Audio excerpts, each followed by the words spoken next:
Welcome to Let Me Fix This. Enjoy the video. In this video, I will show how to change spark plug's Dodge Avenger.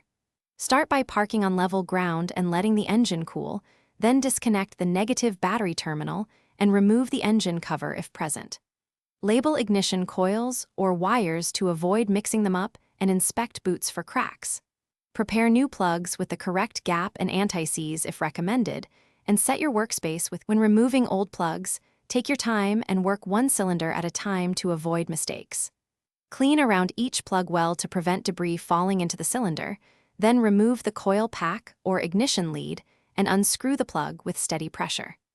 Keep a magnetic tray handy for hardware and compare the old plug to the new one to confirm type and wear patterns before proceeding to install.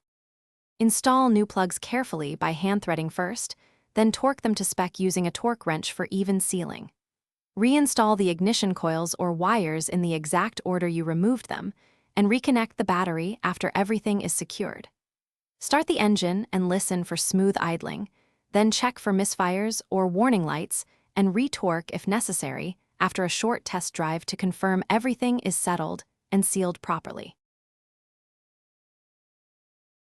Thanks for watching. If you found this helpful, don't forget to like and subscribe.